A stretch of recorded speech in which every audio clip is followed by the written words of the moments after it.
Capítulo 2. Refutação de falsas ideias sobre a mortificação do pecado. Agora abordo a segunda parte do nosso texto. Mas se pelo Espírito mortificardes as obras da carne, vivereis.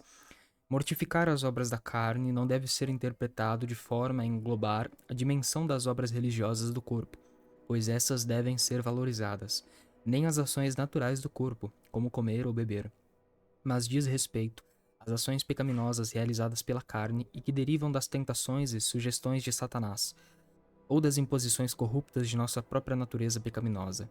Se mortificardes as obras da carne, vivereis. Amado, note aqui que o Senhor nos ordena andar por caminhos que são contrários aos julgamentos da carne e do sangue. Ele nos diz para chorar e semear em lágrimas, a fim de que possamos colher com alegria. Ele nos manda morrer e afirma que este é o jeito de se viver. Nada pode ser mais contrário às inclinações naturais da carne e do sangue. No entanto, não há outra maneira de viver. Primeiro, devemos morrer para o pecado e para o mundo antes de vivermos a vida da graça, e morrer a morte natural antes de vivermos a vida da glória. Há duas observações que devo extrair desta última parte do texto. A mortificação da corrupção é uma qualidade necessária exigida de todo aquele que alcança a salvação. Se mortificardes as obras da carne, vivereis. E a partir do acréscimo da frase, através do Espírito, observe. Embora o homem cometa o pecado por sua própria força, não é capaz de mortificar o pecado sem a força do Espírito Santo. Essas são as duas questões nas quais pretendo me concentrar a partir desta última parte do texto. Falarei mais sobre elas nos próximos capítulos. Contudo, nesse momento apenas estabelecerei alguns princípios introdutórios a respeito desta necessária doutrina da mortificação, e depois apresentarei algumas implicações úteis e necessárias. Mais adiante, mostrarei a natureza e as características da mortificação, os equívocos em torno dela, os temores de pessoas piedosas que acham que não estão mortificadas quando, na realidade, estão, e assim por diante. Por ora, somente apresentarei alguns princípios iniciais que nos permitam ter um entendimento mais claro da primeira doutrina, e de que a mortificação da corrupção é uma qualificação indispensável exigida de cada pessoa que deseje alcançar a salvação. 9 sinais falsos de mortificação. Para começar, estabelecerei 9 proposições de advertência para os que não estão mortificados. Primeiro, não considere um pecado que tenha sido impedido de se concretizar em flagrante como mortificação real desse pecado. Graça restritiva não é graça mortificante. Em Gênesis 26, Deus diz a Abimeleque: "E também eu te tenho impedido de pecar contra mim, por isso não te permiti tocá-la." Seu pecado foi contido, mas não mortificado. Assim como um leão em uma jaula continua sendo um leão, embora não possa devorar a presa. Do mesmo modo, ainda que os homens sejam impedidos de cometer os pecados aos quais são propensos, no entanto, a contenção desse pecado não deve ser confundida com a sua mortificação. Um homem pode refrear e restringir seus desejos por um tempo, inibindo-os de entrar em ação, sem o poder da graça mortificante.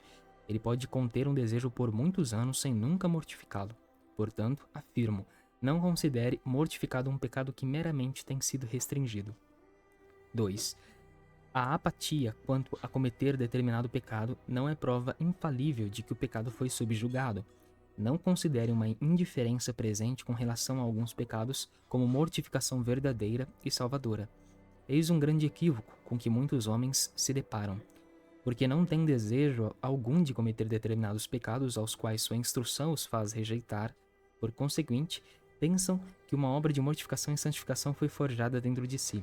Além disso, há muitas causas externas que podem fazer com que um homem não se incline para alguns pecados, como doença, velhice, pavor da consciência, educação ou o próprio temperamento natural.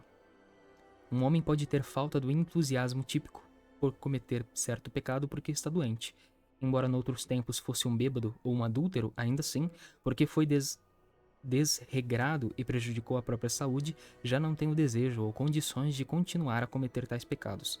Essa apatia pelo pecado é causada pelo leito de enfermidade, não pela graça mortificante.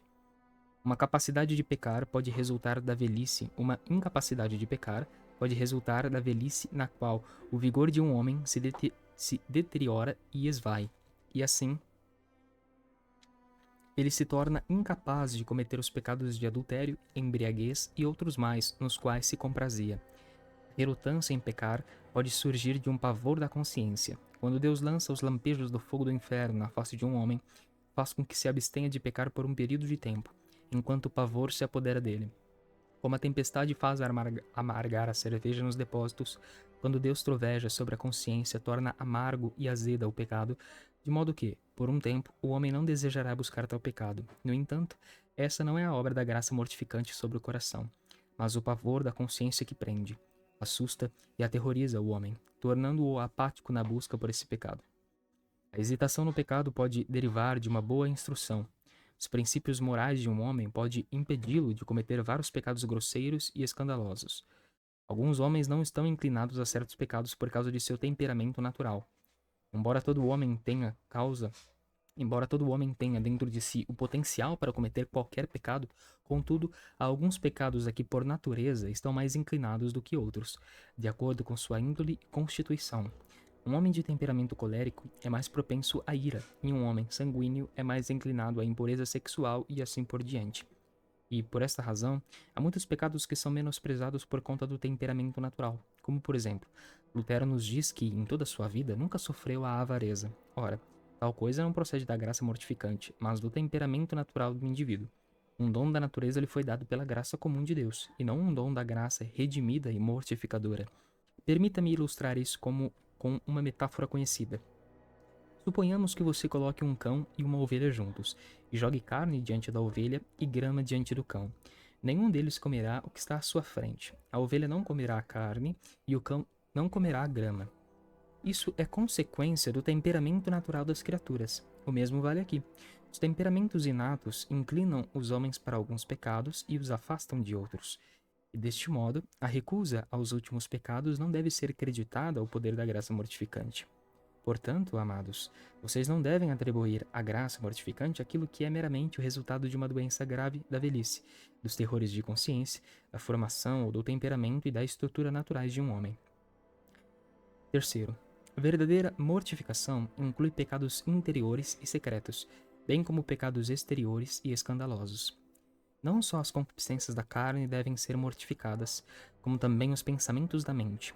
Não apenas as obras da carne devem ser subjugadas, mas também os desejos do coração, as corrupções do homem interior. A mortificação deve incluir a sujeição de afeições viciosas e de ações vis, como o apóstolo nos diz em Colossenses 3:5. Mortificai, pois, os vossos membros que estão sobre a terra, a fornicação, a impureza, entre outros. Por acaso você acha que essas duas são um só? A fornicação é o pecado enquanto ato, o pecado que chegou a produzir o seu mau fruto enquanto ato. Já a impureza é o mesmo pecado em forma de semente dos pensamentos e afeições. Paulo ordena que eles mortifiquem a imoralidade, ou seja, a impureza enquanto ato. Porém, o apóstolo não para por aí. Diz que eles também devem sujeitar os pensamentos e desejos pecaminosos para com esse pecado. Assim, a verdadeira mortificação inclui dominar os primeiros movimentos e propensões secretas a qualquer pecado que alguém encontrar no coração. Quarto, faça que a mortificação seja especialmente dirigida a atacar os seus pecados principais, aqueles que são mais frequentes e predominantes em seu coração. Os pecados contra os quais mais tem orado e aos quais é menos capaz de resistir. Os pecados que o assaltam com mais força e que o cercam e dominam mais facilmente. Em Salmos 18:23, Davi afirma: E me guardei da minha iniquidade, isto é, das minhas iniquidades principais, dos pecados a que me inclino, das minhas maldades de estimação. Neste caso, eu lhe daria o mesmo conselho que o rei da Síria deu aos seus capitães em 1 Reis 22:31, quando disse: Não pelejareis nem contra pequeno, nem contra grande, mas só contra o rei de Israel. A mesma coisa posso lhe dizer: não lute contra pecado algum mais do que contra os pecados que aninha, estima e aos quais naturalmente se inclina, os que mais facilmente o cercam e prevalecem contra você. Quinto, não pense que vai realizar esta grande obra de mortificação por uma batalha vasta e superficial contra os seus pecados. Em vez disso, é preciso superar cada pecado individualmente. Se tratar de todos os seus pecados e corrupções de uma só vez, nunca será capaz de interrompê-los e mortificá-los. Quando um feixe inteiro de varas é amarrado junto, nem o homem mais forte do mundo conseguirá desatá-lo. Porém, se o feixe for desamarrado, qualquer homem pode parti-los a um com facilidade. O mesmo acontece com seus pecados. Se separá-los todos e olhar para cada um deles individualmente, você os vencerá e mortificará. Se atirar ao acaso, nunca acertará o alvo. Da mesma maneira, se olhar para os seus pecados de maneira generalizada, todos amontoados, nunca será capaz de mortificá-los. É como se alguém fosse chamado para carregar uma grande árvore a uma boa distância de casa. A maneira de fazê-lo não é puxar e arrastar a árvore inteira, pois o trabalho seria impossível. Contudo, em vez disso, ele deve cortar a árvore em pedaços menores e então poderá fazê-lo sem dificuldades. No entanto, é assim que muitos homens agem para submeter e derrotar o pecado no coração. Eles decidem fazer tudo de uma vez, todavia, esse não é o caminho. É necessário trabalhar para destrinchar o pecado a fim de ver cada tipo de delito individualmente, rompendo e conquistando-os um por um. E desta forma você será capaz de superar até mesmo o mais forte deles. Sexto, permita que a mortificação se estenda não apenas a ações particulares de pecado, mas a toda a magnitude e corpo de pecado. Há um grande erro entre vários cristãos que, ao serem afligidos com explosões de raiva, continuem a mortificá-las, ou se atribulados com pensamentos impuros e pecaminosos se esforcem para subjugá-los. Enquanto isso, toda a parte principal do pecado permanece não mortificada, enquanto que, sempre que alguém se dedica a mortificar qualquer concupiscência em particular, também deve trabalhar para lamentar toda a essência do pecado que há dentro de si e procurar atingir a própria raiz da maldade. Para impedir que uma árvore cresça, não se deve apenas cortar os seus galhos, pois não vai dar certo.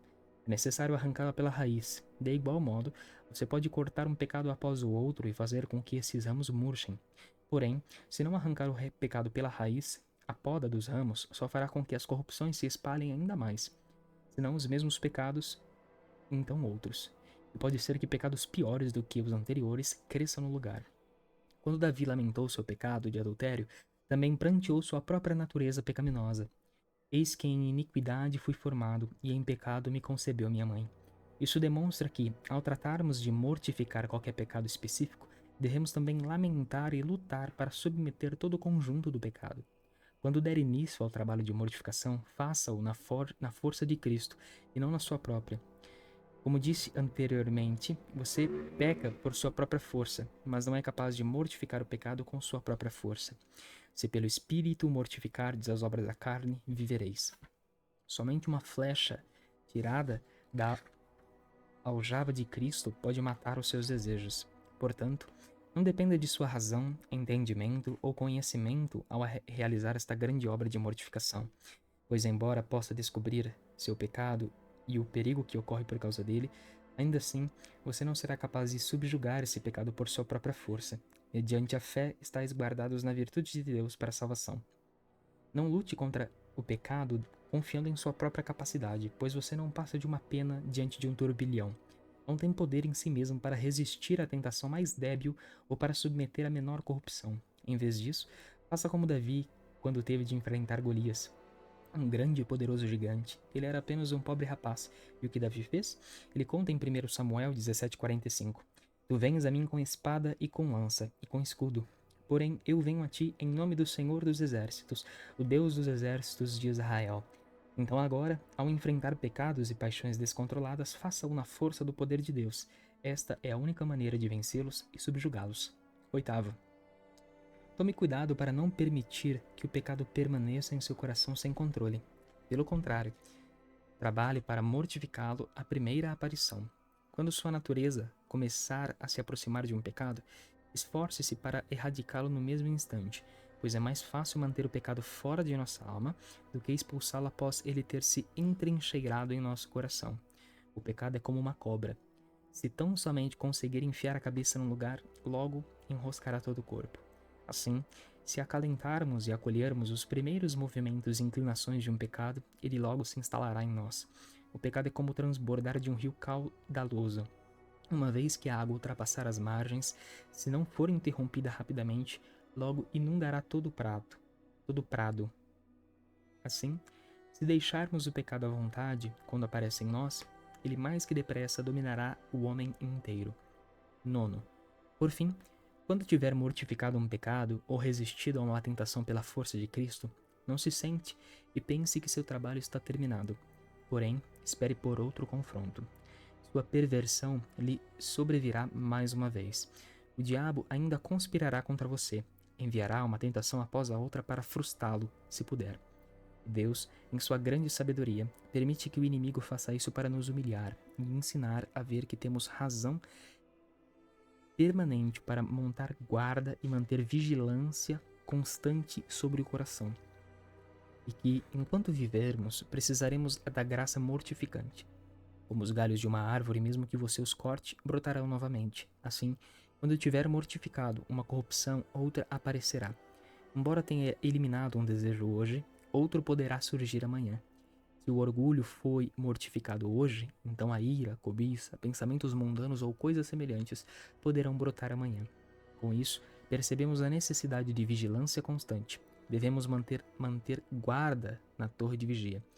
Observar esse nosso coração enganoso, sempre reconhecendo a necessidade de graça mortificante, para que possamos subjugar nossas corrupções. 7 consolos para os que têm o coração mortificado. E assim terminei de apresentar essas 9 regras, a título de advertência, a respeito da doutrina da mortificação, sendo todas elas muito úteis na medida em que pretendo expor de forma mais abrangente esse assunto. No entanto, talvez eu tenha me aproximado de seu coração e lhe perturbado a alma. Pode ser que alguma alma simples e humilde, em cujo coração a graça mortificante esteja operando, encontre-se desesperada por ter descoberto que suas corrupções estão dentro de si tão agitadas e ativas que é incapaz de dominá-las. Portanto, acompanhe-me um pouco em seus pensamentos enquanto apresento 7 reflexões consoladoras. Primeiro, o aparecimento e agitação de transgressões em seu coração ainda podem ser condizentes com a verdadeira mortificação. A própria luxúria, que está mortificada, ainda pode causar muita agitação e tensão à alma. Tal consideração deve proporcionar grande conforto a muitas almas simples. Em Romanos 7,9, Paulo diz: Mas, vindo o mandamento, reviveu o pecado, e eu morri. E mesmo assim, Paulo era um homem mortificado, um homem santificado. Neste caso, o homem piedoso é comparado a um homem enfermo de uma febre violenta. Embora possa estar muito perto da morte, a força da doença é tão poderosa que o faz se mexer e rolar de tal maneira que 2 ou 3 homens mal conseguem segurá-lo na cama. Ora, isso não se pode ser atribuído à força do homem, mas à força da doença, que o leva a agir assim. O mesmo vale para muitas pobres almas.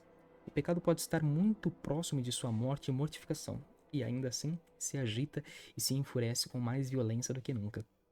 Isso não procede da fraca capacidade do homem de resistir ao pecado, porém da força das tentações de Satanás. Muitos pássaros, depois de lhes arrancarem a cabeça, alvoroçam-se com mais força do que em qualquer outro momento. Da mesma forma, um pecado pode continuar se agitando dentro da alma, mesmo após você ter-lhe causado uma ferida mortal, cortando dele a cabeça. Contudo, porque sei que pode haver um grande uso indevido desta consideração de conforto, deixe-me explicar, amado, que existem apenas 2 casos em que a agitação e a operação de corrupções da alma evidenciam um coração mortificado. Quando as corrupções se revolvem dentro de você, do mesmo modo se agite a humildade, coragem e empenho contra tais pecados. Quando as sugestões e pedidos de Satanás aumentarem, intensifique também as orações sinceras a Deus e as determinações contra esses pecados. Quando não puder ficar sossegado diante do pecado, e o pecado não puder ficar quieto dentro de você, nesse caso, as tendências de corrupção não são evidências de um coração não mortificado, mas de que o pecado já recebeu o golpe mortal. As agitações corruptas em seu coração, embora sejam muito violentas, não significam que seu coração não está mortificado. Desde que, após tais agitações turbulentas e lutas contra o pecado no coração, essas iniquidades se tornam cada vez mais fracas. O pecado num homem santo é muito semelhante a uma pessoa com uma cabeça febril que deteriora o cérebro, causando um violento ataque de convulsões. Torna-o tão tempestuoso e desenfreado que os outros ficam espantados ao verem tanta força num homem fraco, magro e doente. Contudo, quando a convulsão termina e a força da doença cessa, o pobre homem fica muito mais desfalecido, débil e fraco pela luta anterior. Ora, se isso é verdade para você, se a surra do pecado se torna o enfraquecimento do pecado, se quando as corrupções se agitam, você se levanta contra elas e as vence de modo que a força do pecado se torna desfalecida e decadente, essa é uma evidência muito boa e um forte argumento da obra da graça mortificante em seu coração. Segundo, Lembre-se de que a mortificação do pecado, em qualquer regenerado, não chega ao ponto de alcançar a total abolição e extirpação do pecado da alma. Nunca espere que chegue tão longe. O pecado na alma é como alguns casos de lepra. Se esta praga se espalhasse pelas paredes da casa e não pudesse ser removida, esfregando ou lavando, então a casa deveria ser derrubada e demolida. Assim também a lepra do pecado grudará em você enquanto viver neste mundo, até que este seu corpo seja dissolvido. Compara o pecado na alma à árvore que lemos em Daniel 4, de 14 a 15, cujos galhos foram cortados, mas o tronco e as raízes permaneceram. Você pode cortar os galhos do pecado, contudo, nunca erradicá-lo e arrancá-lo pelas raízes. Apesar de seus melhores esforços, o pecado irá afligi-lo e perturbá-lo enquanto viver aqui. Por isso eu lhe digo, não espere que a mortificação chegue ao ponto da abolição e extirpação total do pecado. Terceiro, considere o seguinte para o seu consolo, que embora Deus nunca tenha pretendido que a mortificação alcançasse a destruição total do pecado, ainda assim Deus espera que ela tire todo o domínio e poder reinante do pecado. Acontecerá à sua alma como aqueles animais mencionados em Daniel 7,12. Foi-lhes tirado o domínio, todavia foi-lhes prolongada a vida até certo espaço de tempo. Assim, Deus permitirá que o pecado viva dentro de você por um tempo, mas não que o domine, como a promessa que há em Romanos 6,14. Porque o pecado não terá domínio sobre vós, pois não estáis debaixo da lei, mas debaixo da graça. Não estamos sob o rigor da lei, nem sob o poder da lei, portanto, o pecado não terá domínio sobre vós. Porque não estáis debaixo da lei, mas debaixo da graça. Você não está sob o pecado como uma lei, porém sob o comando e a lei da graça. O apóstolo descreve o pecado com um rótulo de lei, pois diz: mas vejo nos meus membros outra lei, que batalha contra a lei do meu entendimento. Embora esta vida e existência durem por um curto período, o pecado não terá domínio sobre você. Quarto, tome isso para sua consolação, que o esforço sincero de uma alma para expulsar e mortificar o pecado é aceito por Deus como verdadeira mortificação. Se o Senhor vê que alguém está resistindo e lutando contra suas concupiscências, que batalha contra todo o pecado, resiste a qualquer tentação e mantém a guarda com suas armas à mão, o Senhor considera esse princípio de resistência como se fosse uma resistência perfeita. Em Levítico 11, lemos que fazia parte da lei cerimonial que se alguma coisa impura caísse num vaso de água, tanto a água quanto o vaso ficavam impuros. Contudo, se caísse numa fonte ou nascente de água, a fonte ou nascente não se tornava imunda. Os intérpretes dão a seguinte razão para isso: se qualquer coisa impura caísse em um vaso de água, esse não teria capacidade de se purgar e se purificar, e por esse motivo ficaria impuro. No entanto, se algo impuro caísse numa fonte ou manancial, esta não se contaminaria, porque está continuamente em movimento e purifica a si mesma de toda a imundície que nela caía. O mesmo vale para nós. Se não temos nenhum princípio que nos estimule a resistir e enfrentar a corrupção, a limpar e erradicar o pecado de nosso coração, então somos impuros. Porém, se quando o pecado nos ataca, nós trabalhamos a partir de um princípio de graça interior para limpar, purgar e nos libertar desses pecados, movidos por um santo zelo e empenho contínuo contra ele, neste caso, não devemos ser declarados homens impuros e não mortificados. Oh, que conforto indescritível isso lhe proporciona! Que resistir e lutar contra o pecado são encarados por Deus como uma subjugação total e superação dele. Quinto, outra consideração consoladora é levar em conta que você tem a promessa de Deus e o poder de Cristo para ajudá-lo a realizar essa grande obra de mortificação. Amado, nenhum filho que pertença a Cristo enfrentará e lutará sozinho com o diabo ou carregará sozinho o próprio fardo. Cada um de nós que está em Cristo tem a promessa de Deus e o poder de Cristo para nos guiar e nos ajudar a mortificar todo o pecado. Logo, vimos com facilidade nas Escrituras, em algumas partes, que Deus nos ordena a mortificar o pecado, como em Colossenses 3,5: mortificai, pois os vossos membros que estão sobre a terra. Enquanto em outras, Deus prometeu que Ele mesmo faria isso em nosso lugar, como em Malaquias 7,19: Ele sujeitará as nossas iniquidades. Da mesma maneira que Deus ordena que seus filhos lhe obedeçam, Ele também transmite o poder e a capacidade necessários para fazer o que Ele ordena. O Senhor manda que seu povo mortifique o pecado. Ai de mim, diz a própria alma. Não sou capaz de lidar com as minhas corrupções, nem posso mantê-las subjugadas. Pois então, Deus diz, eu o ajudarei, subjugando e mortificando o pecado por você. Ah, lutamos sob um capitão tão amável, alguém que faz a obra por nós, mas nos elogia pelo trabalho bem feito. Aquele que luta as batalhas por nós, no entanto, nos dá participar da glória de sua vitória. E que consolação é essa? Temos um Deus tão bom que luta em nosso favor, sujeitando nossas iniquidades por nós.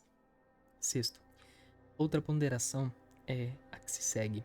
O pecado e a corrupção podem ficar mais turbulentos e agitados depois que um homem é regenerado do que antes de sua conversão. Isso foi verdade para Paulo, pois ele diz: E eu, em algum tempo, vivia sem lei, mas vindo o mandamento, reviveu o pecado e eu morri. O que quer dizer? Antes de me converter, eu estava vivo. Nenhum pecado me incomodava. Eu considerava que vivia em uma condição muito agradável e feliz, que era um homem irrepreensível e mortificado. Mas quando o mandamento veio, o pecado reviveu. Quando o mandamento de Deus veio, significando os 10 mandamentos, estabeleceu limites para os meus próprios pensamentos.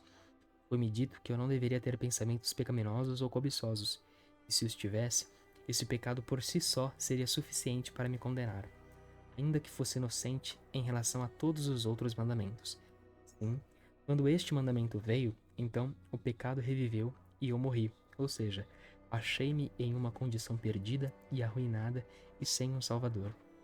Agora, igualmente, esses sinais de pecado após a conversão não são evidências de que há mais pecado na alma do que havia antes da conversão, mas apenas de que o pecado se tornou mais evidente e mais óbvio para um homem, de modo que se percebe como alguém mais pecador do que antes. Você não tinha um olhar tão aguçado para discernir o pecado antes como tem agora. Permita-me ilustrar isso como uma parábola. Imagine que você esteja batendo com o dedo num banco, numa cadeira, coisa do tipo, e de repente se corta. A partir de então, após machucar o dedo, o mínimo toque irá fazê-lo ficar atento. Embora pudesse tocá-lo várias vezes antes e não sentir dor, agora qualquer coisa que nele toque incomoda. O mesmo se aplica a um homem após a conversão. O pobre homem clama: Senhor, o que há de errado comigo? Pois esse pecado, aquele pecado, todos os outros pecados agora me incomodam. Não acontecia isso antes. O motivo é que antes da conversão, a sua consciência não era tão sensível como agora. E você não era capaz de discernir pecados cada vez menores como agora, pois hoje o Senhor Jesus Cristo resplandece brilhantes raios de luz sobre a sua alma, revelando os pecados secretos escondidos ali. Sétimo, por fim, abrace isso para seu refrigério. Em seus esforços para mortificar o pecado, você pode morrer por ceder ao pecado, mas nunca por se opor e resistir a ele. Não é bom pedir clemência nas mãos do pecado. Você nunca vai morrer lutando contra o mal, embora certamente possa morrer cedendo a ele. Esses pecados contra os quais orou, contra os quais trabalhou e lutou, nunca o condenarão. Contudo, se você fugir e se render como um soldado medroso às tentações e investidas de Satanás, então estará perdido. É possível ser condenado por ceder ao pecado, mas nunca por lutar contra ele. Por isso se esforce e implore sinceramente a Deus que lhe conceda o poder da graça mortificante no coração, para que possa mortificar e dominar o pecado, submetendo a carne ao governo soberano do Espírito. Com isso, eu lhe apresentei todas as 16 regras de advertência como uma introdução à grande doutrina da mortificação.